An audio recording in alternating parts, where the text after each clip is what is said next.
Okay, my name is Garrett Hull, and I'm going to be talking to y'all about how to bass fish. Just one of my favorite hobbies. I grew up doing it with my dad and friends, and I still do it sometimes today. Next. Okay, so some basic things you'll need is a rod and reel, line, preferably about 10 to 15 pound test, weights, lures, hooks, and a good place to fish. Okay, so setting up your equipment, there's a lot of different rigs or lures.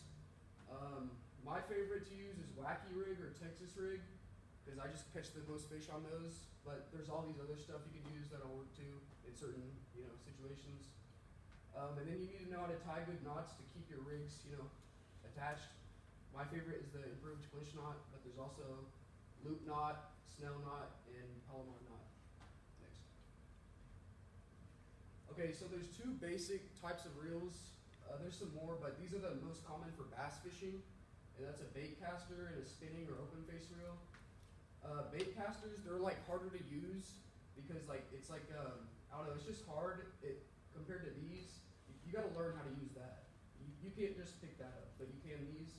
But those, they're more accurate casting, and there's more of a less chance of breaking, where these are kind of brittle sometimes. And then that in the top right corner, that's what happens when you don't know how to use it. That's called backlash. It's just really annoying to pick all that out. Next. Okay, casting, you need to have the bait reeled in to about less than a foot from the tip. That's where I like it. Make sure you're not casting to a spot that you'll get hung up using certain types of lures. Like if you're using like a crankbait or something like that where the hooks are exposed, if you start casting it, all that stuff, it's just gonna get hung up immediately. But if we're using a jig where the hook is covered, you'll be fine.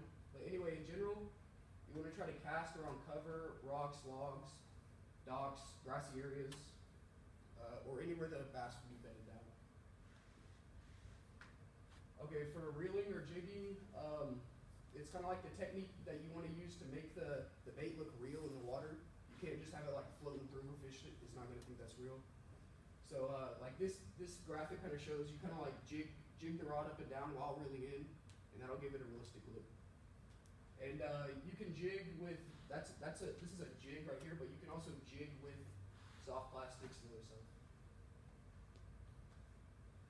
Okay, hooking and retrieving a bass. Hooking is the most important part of fishing because if you can't set the hook, you can't catch a fish, obviously. In order to hook a fish, as soon as you get a bite, tug the rod hard and up, but not too hard because you don't want it to pop out of its mouth. Just enough where you have pressure to set the hook.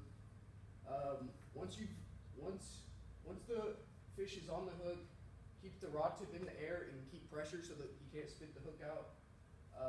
Make sure your drag is set correct so the fish doesn't snap the line. And drag is pretty much, it allows like after a certain poundage is reached, it'll start letting line out. That way if like a fish like takes off, it won't just snap the line. And once you land the fish, take the hook out, take a picture, and release it back in the water. That's